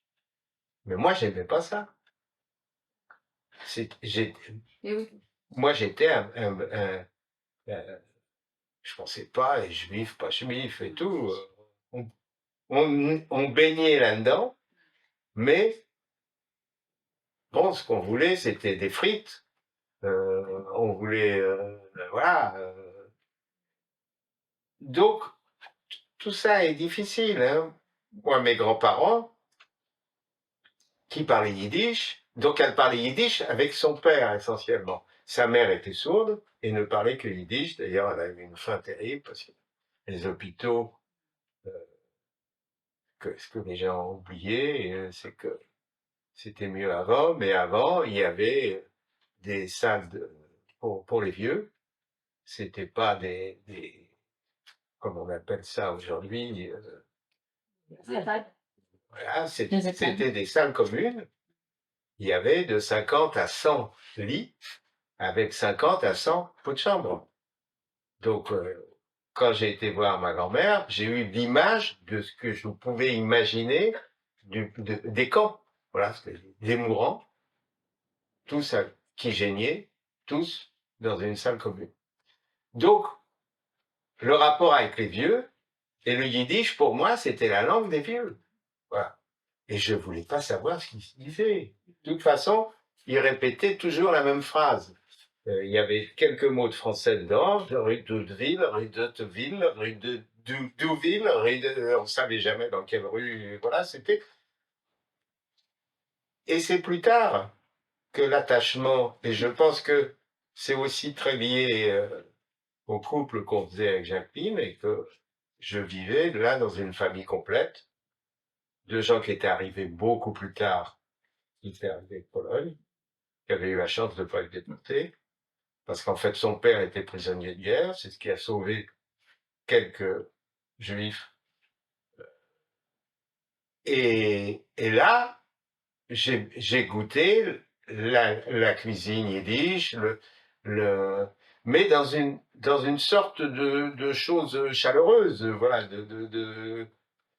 Alors ma mère faisait sans doute très bien, mais c'était des périodes de fête. Alors ce qu'on aimait beaucoup avec mon frère, c'était la carpe. Ah oui, le gefilte fish. Non, c'était de voir la carpe vivante dans les pots. Ah oui, d'accord. Alors pas encore à l'époque de tuer la carpe. Alors on lui disait, maman, tu vas pas tuer. Comme il n'y avait qu'un seul point d'eau dans la maison, elle disait, et comment vous allez vous laver le matin s'il y a la carpe? Bon, on la poussera. Poussera. Et là, on pleurait pour que. Et donc, elle tuait les carpes. Oui, parce qu'il fallait acheter la carpe vivante. Ça, c'était aussi, la carpe. Mais on voulait. On lui en voulait tuer une carpe. Ouais. Alors je crois que je le raconte dans Mon père inventaire ou dans Pleurnichard, je ne sais plus. J'étais en Allemagne de l'Est, adulte, là, délégué pour la Société des auteurs, tout ça, j'avais une traductrice, et on a été manger dans un restaurant sur la place principale de Berlin, qui était Alexandraplatz. Oui. Et donc, on est dans un immeuble stalinien, un étage. Il faut être 8 à table. Donc, je suis avec cette traductrice. On est enfin 8. Quelqu'un vient prendre, on me donne un menu. Et je regarde. Et je vois carpe à la juive. Donc, je dis à la traductrice, carpe à la juive, c'est bien ce que je lis, c'est carpe à la juive. Alors, je lui demande si c'est de la carpe farcie. Non, c'est de la carpe. Alors, on demande à une femme qui servait, qui nous répond, non, c'est une carpe à la juive. Voilà. Et donc, je dis, carpe à la juive. Voilà. Et là, je commence à attendre. Tous les 7 sont servis. Et ma carpe à la juive, alors je commence à gamberger et je me dis, c'est pour savoir qui est juif et qui l'est pas. Et ces enfoirés vont pas me servir. Voilà. Donc je suis là, comme ça, je suis de plus en plus tendu. Les autres sont partis, on se retrouve 2 à table. Voilà. La traductrice qui vient de finir de manger et moi qui attends la carpe à la juive. Et la carpe à la juive arrive enfin. C'est simplement une tranche de carpe au courbouillon. Voilà. Donc on me sert ça. Donc il ne devait pas y avoir la queue pour bouffer les carpes à la juive. Donc il fallait couper une tranche, la mettre dans le courbouillon et attendre. Donc je commence à manger. Et je sens les larmes qui me coulent. Et la traductrice me regarde, elle me dit, c'est pas bon? Alors je dis, si, c'est très bon. J'avais jamais mangé ce genre de carpe. Voilà. Mais le fait de manger de la carpe, donc, c'est quand même pas le goût, c'est le symbole. C'est exactement. Voilà. Et à Berlin en plus. Voilà. Et à Berlin, sur la place, tout. Et 8 jours après, avant mon départ, je suis pas resté si longtemps, j'y suis retourné seul, sans la traductrice, et il n'y avait plus carpe à la juive sur le truc. Donc j'ai pris autre chose. Voilà. Ils en avaient. Mais donc voilà, c'est sans doute la seule fois où j'ai pleuré en mangeant. Voilà, donc c'est dans Pleurnichard. Ouais. Et souvent, ce qu'on appelle l'humour juif, c'est des gens qui parlent sérieusement, mais d'une manière qui fait rire. Voilà. Alors, l'humour juif, on va en parler, parce qu'il fait partie vraiment de cette culture juive. Moi, je dirais que l'humour juif, c'est surtout un humour autour de la dérision. Ah oui. Voilà. Les meilleures blagues juives, ce sont des blagues antisémites racontées par les juifs. Surtout racontées par les juifs. Oui, ce qui change tout.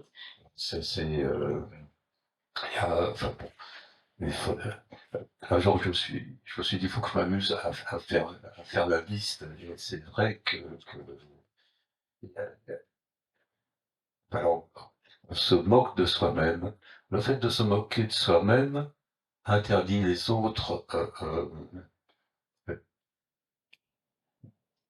Même des fois, on peut se faire quelque chose de mal à soi pour que les autres puissent le faire.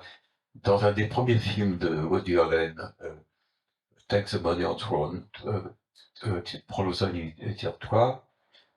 Pour Woody Allen, au début, on le voit, c'est un môme, il est plus petit que les Irlandais, il se casse la gueule par tout le monde.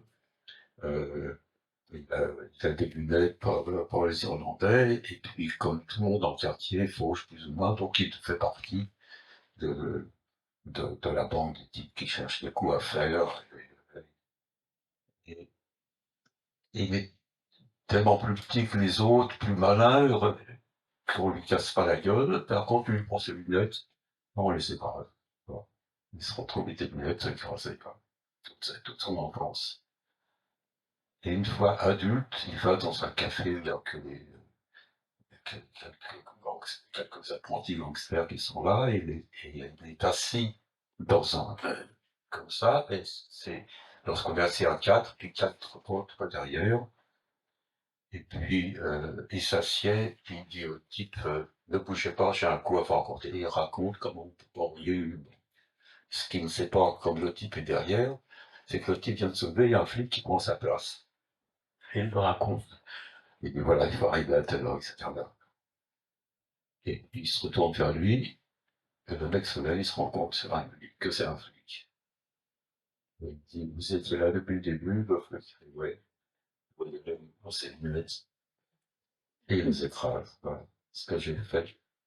Je ne peux rien contre moi, puisque je me suis fait moi-même. Mon grand-père devait aller dans un bal de société. Bon, je peux même pas ce que je suis sûr avec quelle histoire tu as rencontré. Il va chez la mercière et il demande un nœud papillon.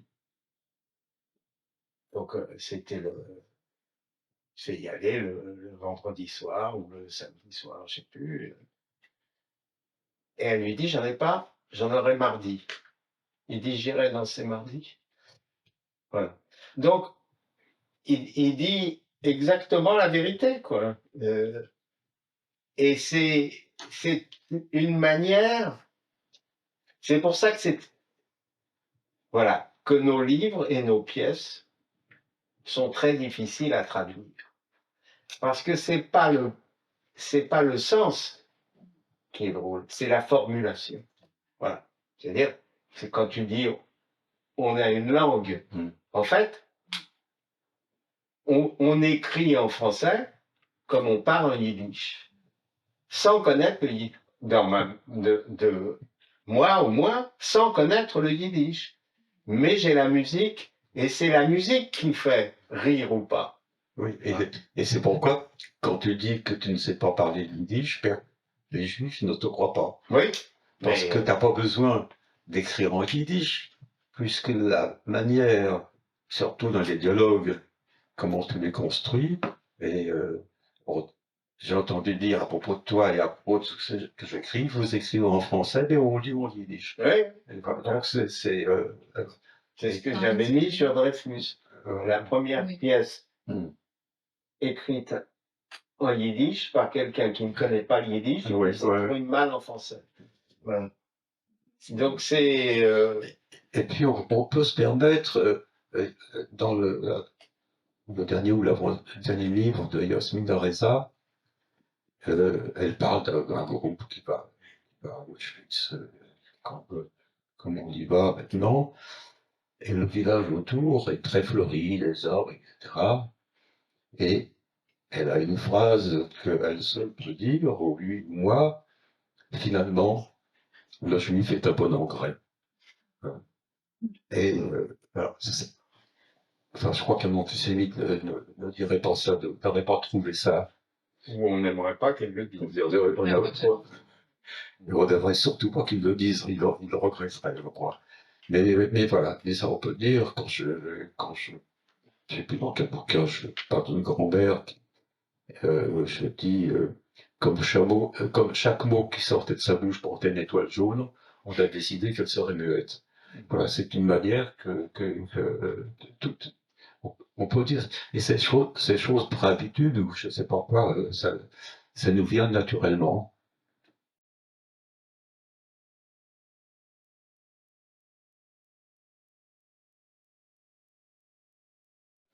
Quand on s'est mis à parler des camps, voilà, ma génération, j'étais hier avec un copain qui s'appelle Jean Cohen. Oui. Donc on était dans un café, tout un groupe, et puis en fait, pour parler de notre histoire, qui n'était pas tout à fait notre histoire, mais celle dont nous héritions, voilà. On est passé par une sorte pas d'humour, mais de dérision. Voilà. Alors, on était dans un café, et à un moment, on adorait prendre l'accent un peu allemand, et puis parler, et j'ai dit, mais tous ces camions qu'on a, ils sont mal faits, qu'est-ce qu'on peut faire avec? Mais on n'a qu'à mettre le pot d'échappement à l'intérieur, et donc on pourra les utiliser, et tout ça. Et c'est pas que ça nous faisait rire ou non, mais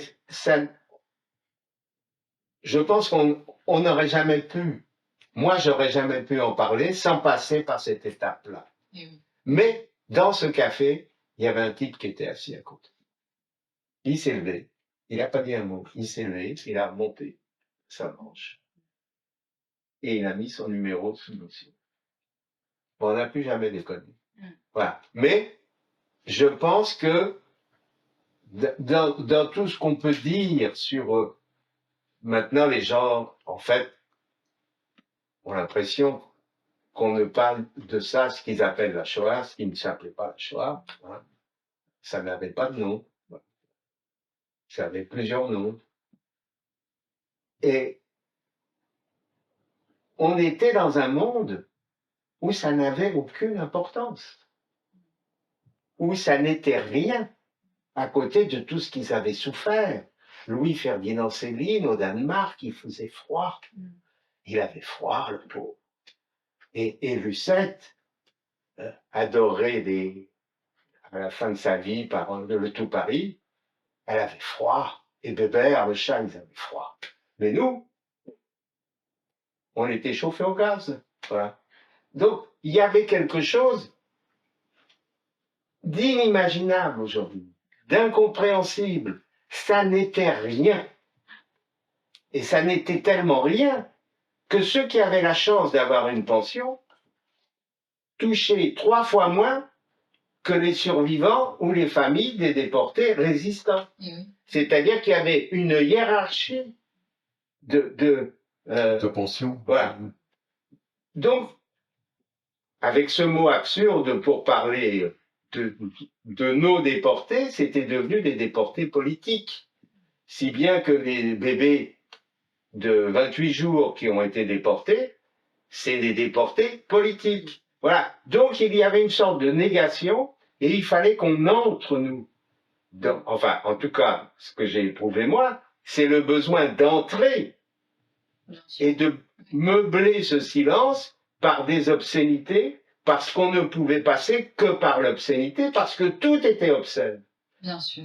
Le fait même et le silence qui a suivi. Voilà.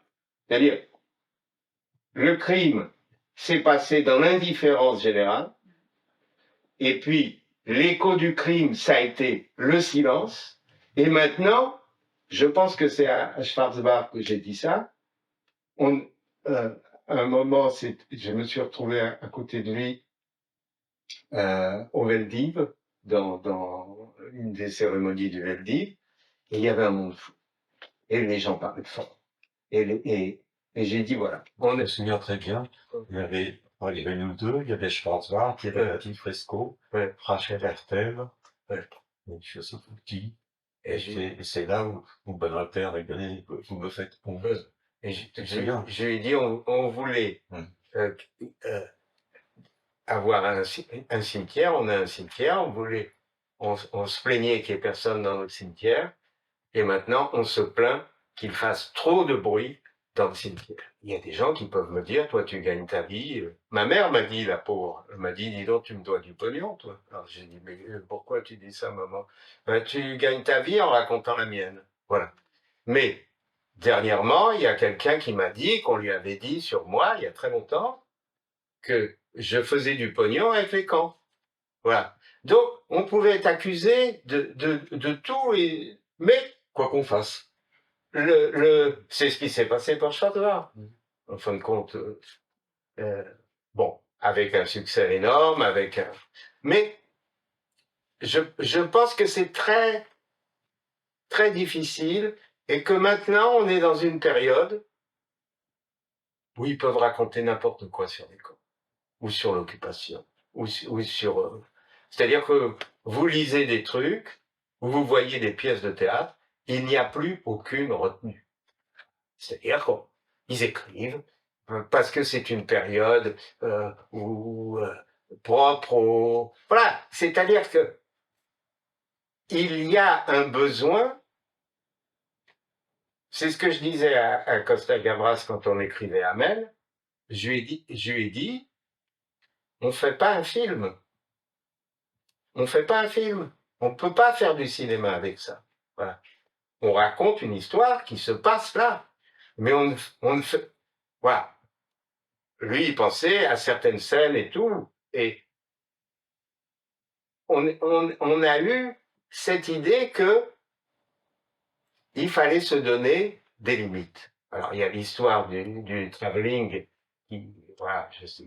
Bon. Mais là, on est... Et je pense que, petit à petit, et c'est pas indécent que ça se passe comme ça, c'est normal, on va finir... Voilà, c'est peut-être pour ça que j'ai écrit La plus précieuse des marchandises. Qu'est-ce qui va rester de tout ça? Ce sera quelques contes.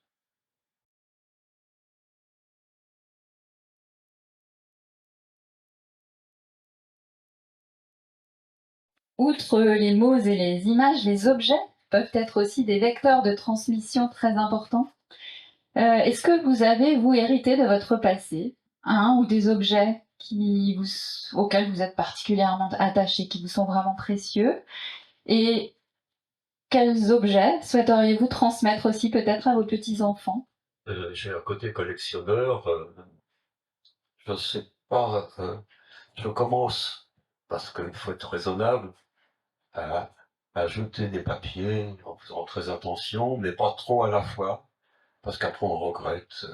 D'ailleurs, dans le prochain bouquin, il y a tout un chapitre, c'est du rangement et des objets, avec la question qui revient sans arrêt, est-ce qu'on garde, est-ce qu'on jette? Eh oui. Et il y a peut-être des objets ou des textes qui répondent à des questions qu'on ne se pose pas encore. Donc, il y a tout ça.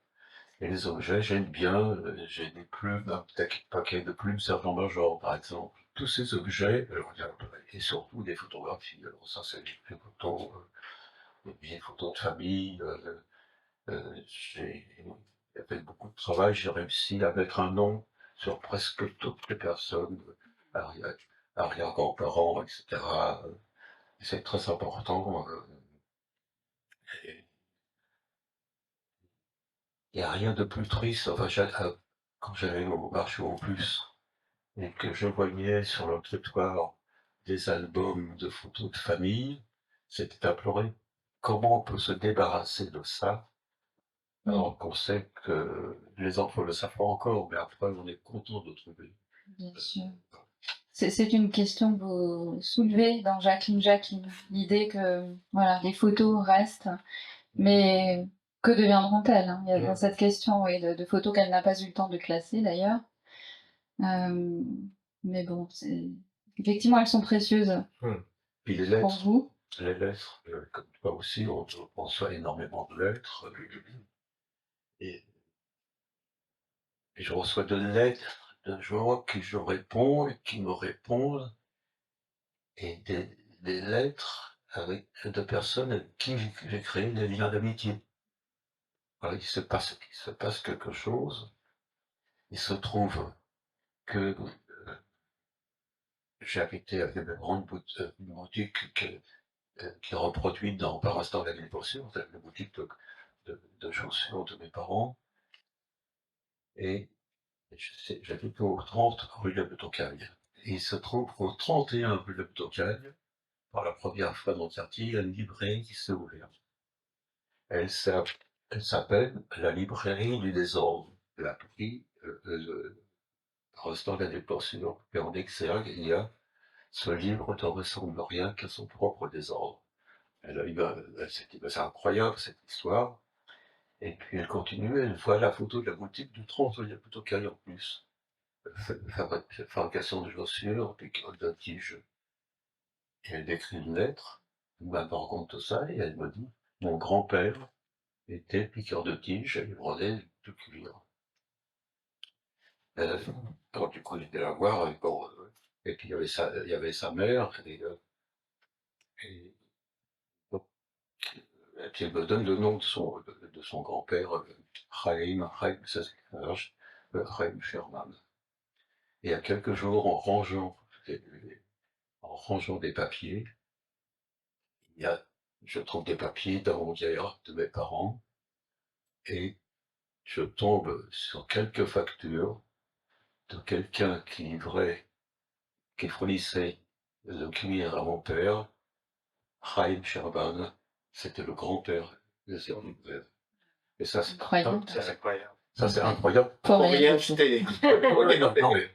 Et quand je vais lui montrer, et puis à sa mère qui vient de temps en temps, je vais leur demander de s'asseoir avant que je leur montre ça, parce que c'est de 1938, des factures de 1938.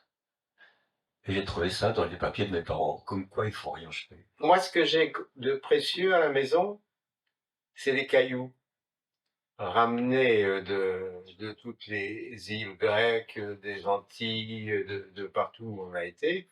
Alors j'ai des pots de cailloux et je prends, quand je vais, voilà, on dépose trois cailloux sur les tombes.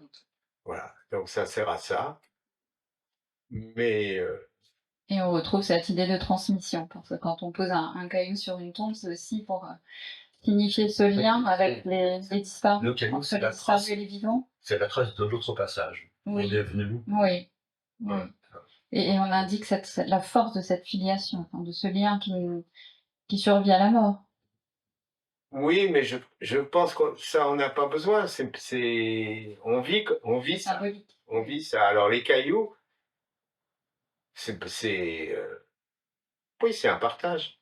Oui, c'est un partage. Contrairement aux fleurs qui fanent, c'est aussi dire le fait que ce lien s'inscrit dans la durée, ne s'effacera pas. Oui. Et des fois, quand quelqu'un arrive sans caillou, on sait qu'il peut en piquer un et le mettre sur la tombe d'à côté. Voilà. Bon. Donc c'est un partage. Une transmission. Une autre. C'est l'histoire classique, ça. Et puis il y a aussi autre chose. Bon, ma femme est morte il y a 1 an et demi. Je n'arrive pas à jeter ses vêtements. C'est pareil. Les placards sont encombrés. Moi, il y a 4 ans. Je ne sais pas où des fois mes affaires. Bon. Et simplement parce que je pense que c'est une question de culture, parce que ma belle-fille est chinoise, et les Chinois, dès le décès de quelqu'un, on brûle tout ce qui lui appartient. Donc, Elle comprend quand elle voit chez moi toutes ces affaires qui sont accrochées encore sur les cintres, elle ne comprend pas. Vous les évoquez aussi dans votre livre Jacqueline, les imperméables roulés en boule, les foulards qui vous rappellent. J'essaye de mettre des trucs. Les pantalons, je peux pas, mais je mets des pulls. Peut-être. Voilà, j'ai réussi avec un pull et surtout les écharpes. C'est enveloppant. Quel réconfort.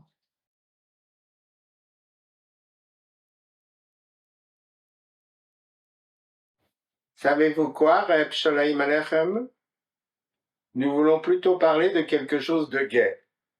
Quoi de neuf sur la guerre? Sholem Alechem, Tevye laitier. Abramovitch. Mon nom c'est Abramovitch. Maurice Abramovitch. Ici à l'atelier, on m'appelle Abraham Moschwitz.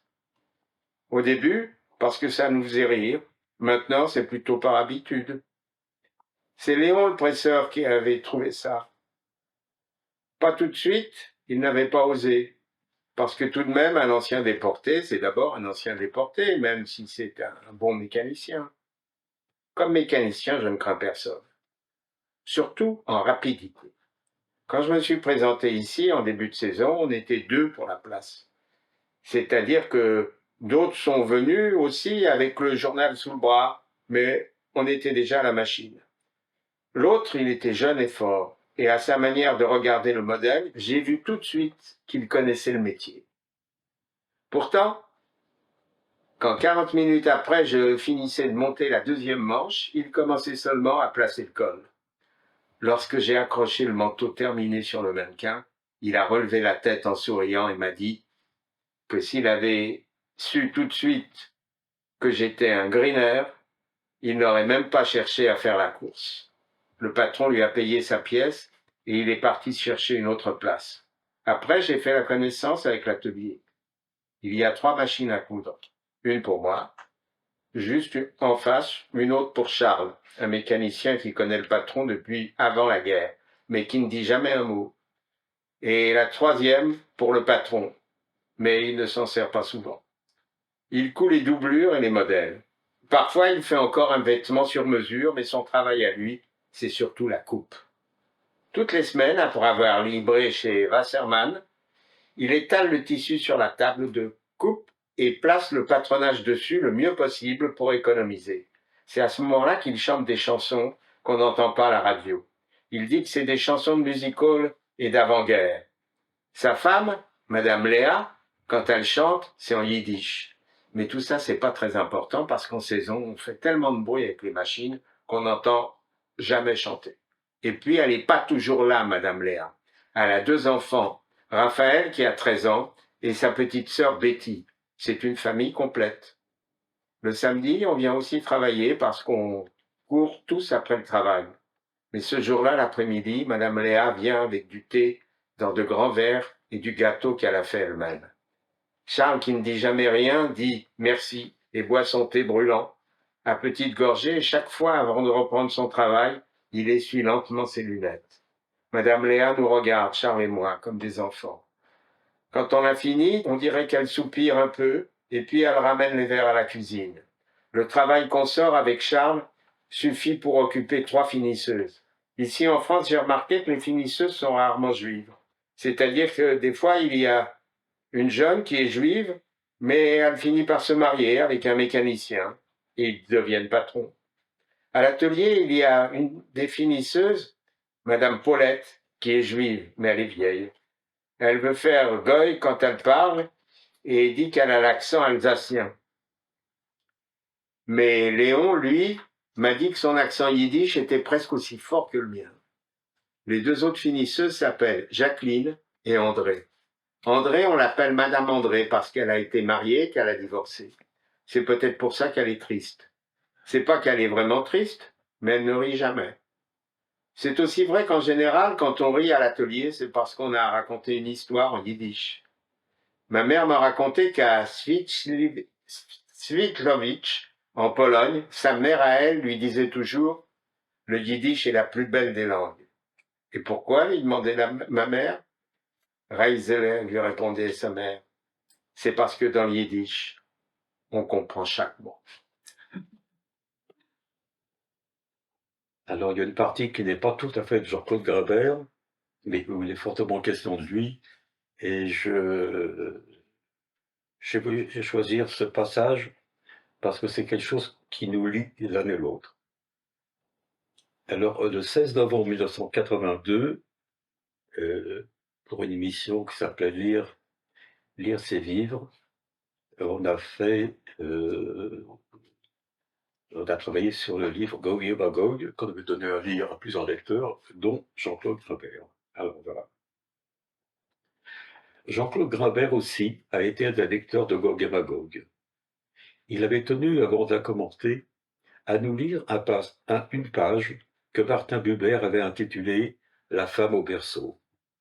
Je ne vais pas la recopier en entier, mais en retenir quelques lignes qui devraient permettre de comprendre le commentaire qu'en a fait Jean-Claude. Tout à coup, l'enfant se réveilla au sursaut et se mit à pleurer frénétiquement.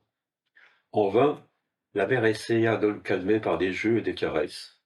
Les larmes redoublaient, non pas comme chez les enfants, mais comme chez un homme qui ne sait plus où trouver de consolation. Alors la porte s'ouvrit, et Jacob Yitzhak, c'était un tzaddik qui est mort en 1813. Alors la porte s'ouvrit, et Jacob Yitzhak demanda « Scheindl, sais-tu pourquoi il pleure ?» Elle se tut, troublée par l'étrange question. « Je vais te le dire, poursuivit-il. Quand il pleure, il a la voix d'un orphelin. » Il retourna dans sa chambre et ferma la porte. Scheindl restait assise, un peu confuse, auprès du berceau. Mais comme elle était habituée à des bizarreries chez son mari, elle n'y fit plus attention et recommença à calmer sans y réussir l'enfant qui avait d'abord cessé de pleurer, mais dont les lamentations reprenaient de plus belle. De nouveau, le juif, on l'appelait le juif, le juif entra et de nouveau il demanda « Scheindl, sais-tu pourquoi il pleure maintenant ? Il pleure parce que les hommes le persécuteront toute sa vie et qu'il devra boire jusqu'à la lie la haine sans raison. » Encore une fois, le petit garçon éleva ses cris, et une fois de plus, le juif posa ses questions. « Oh, assez, laisse-moi à la paix !» siffla Scheindl. Mais il ne se laissa pas déconcerter. « Il pleure, dit-il, parce qu'on persécutera aussi ses fils. » Il alla dans sa chambre, fermant la porte derrière lui. L'enfant cessa aussitôt de pleurer, s'endormit. La tradition de ce fait remonte à Scheindl elle-même. Alors c'est une page à commenter Grabert, dans laquelle je peux entrer sans avoir le sentiment d'être dépassé. C'est-à-dire que j'ai pu mettre dans cette page des larmes personnelles. J'ai aucun souvenir physique de mon père. Par contre, je sais par des récits que ma mère m'a fait, c'est que dès que j'étais hors de la maison, je pleurais, j'étais inconsolable. Et le père de ma mère, qui marchait derrière le landau, que ma mère poussait, répétait en yiddish « Oi, cet enfant ne vivra pas. » Par contre, dès que je rentrais à la maison et que ma mère se plaignait de mes cris, qui n'étaient pas seulement des larmes, et que mon père me prenait dans ses bras, les larmes s'arrêtaient, il disait « Cet enfant est très calme. » Ce récit, on me l'a souvent répété depuis que j'étais tout enfant, mais c'est seulement depuis peu, disons depuis quelques années, que je me suis rendu compte qu'il était né en juillet 1939, et qu'en septembre 1939, il s'est passé quelque chose de très précis, et que j'étais déjà un individu inconsolable, et déjà un orphelin, et déjà persécuté, et que j'ai dans la tête l'idée qu'on persécutera mes fils. Mais je n'ai pas de fils, je n'ai qu'une fille, et Jean-Claude avait éclaté de rire. Alors si j'ai choisi ça, c'est en dehors de ce qui nous lie, c'est que c'est une histoire dans 1982, qui s'appelle plus de 40 ans. Et il y a des histoires comme ça qui marquent définitivement quelqu'un. Et qui n'est donc pas ça n'a rien à voir avec une obsession. C'est quelque chose de récurrent avec laquelle on vit. Et en 2010, c'est-à-dire 30 ans après cet entretien, Jean-Claude a écrit Pleurnichard. Et il y a ce préambule que je vais vous dire.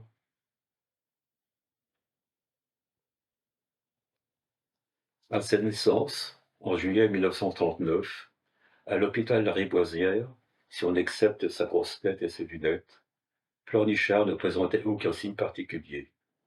Son premier cri, sans être harmonieux, fut sonore et en rien nasal. Il fut circoncis 8 jours après sa naissance, comme le veut la coutume, dans ce même hôpital Lariboisière, par un chirurgien circonciseur agnostique, et j'espère qualifié. C'est à l'époque pour se faire circoncire.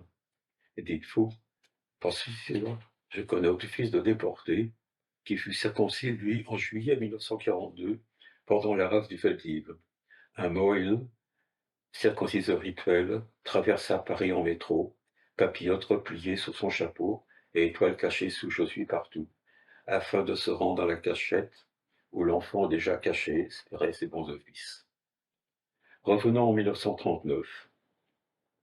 La légende dit que Pleurnichard pleurnichait. En fait, poussait des cris affreux dès qu'il se trouvait dehors.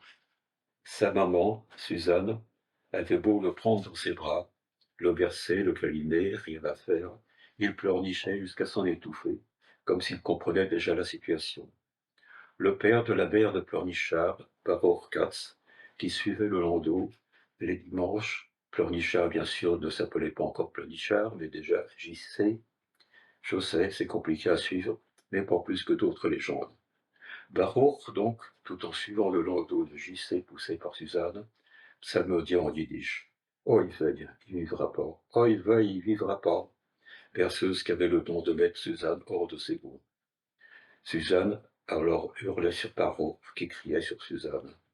Ces cris et la chaleur de l'été, la nervosité ambiante due à l'imminence de la guerre, joints au discours sur les Juifs en général et sur Pleurnichard en particulier, oh, il veille, il vivra pas, incitèrent sans doute Pleurnichard à pleurnicher toujours plus fort. C'est ainsi, dit-on, que Jean-Claude devint pour lui Pleurnichard.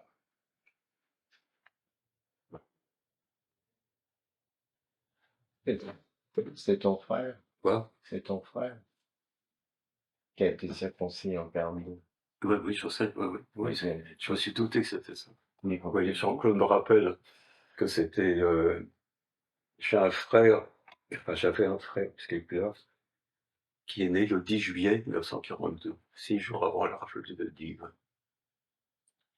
Et à l'époque, après l'accouchement, on restait plus longtemps en clinique, 8-10 jours. Et le 16 juillet, le 15 juillet au soir, le commissaire de police du quartier, à qui mon père faisait des chaussures sur mesure, nous a prévenu qu'il y aurait une rafle. Donc nous, il y avait une pièce où mon père entreposait le cuir, qui nous avait passé une blanchisserie à côté, on s'était caché là, et la police est montée là où on habitait habituellement, a trouvé personne, ils ont mis les scellés, ils sont partis.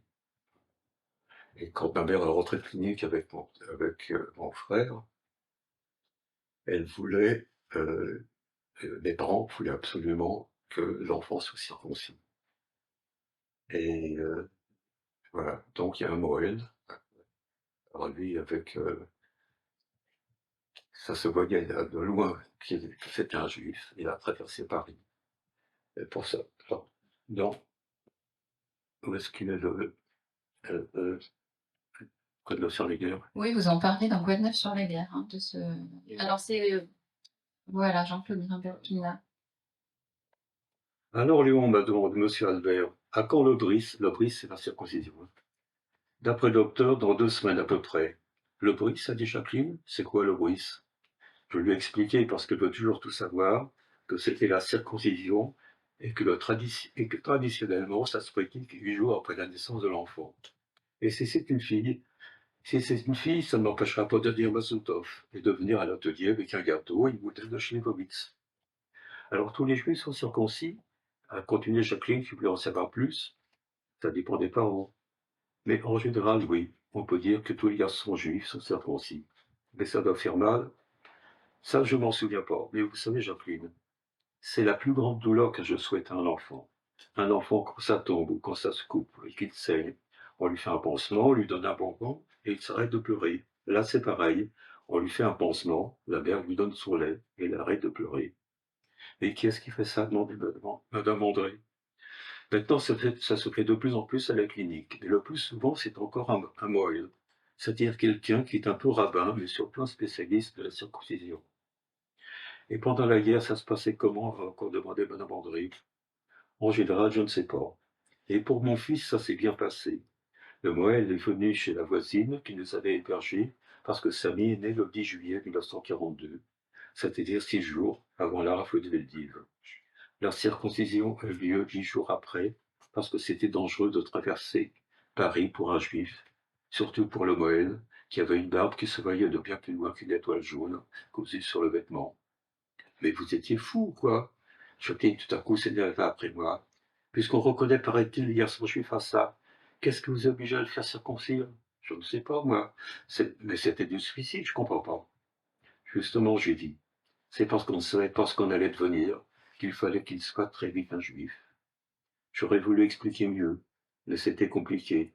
Il aurait fallu que j'explique que c'était un peu comme un défi, que c'était pour moi la même chose, quand un peu plus tard, je suis rentré dans la résistance avec l'Union des jeunes juifs. Il aurait fallu que j'explique que c'est justement parce qu'il y avait danger de mort que l'homme voulait accomplir l'acte qui fait d'un enfant un juif.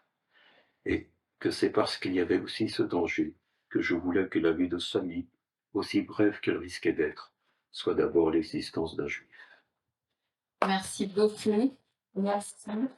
Jean-Claude Lambert et Gilbert Baudouin pour ce moment partagé, cette émotion que vous nous avez offerte.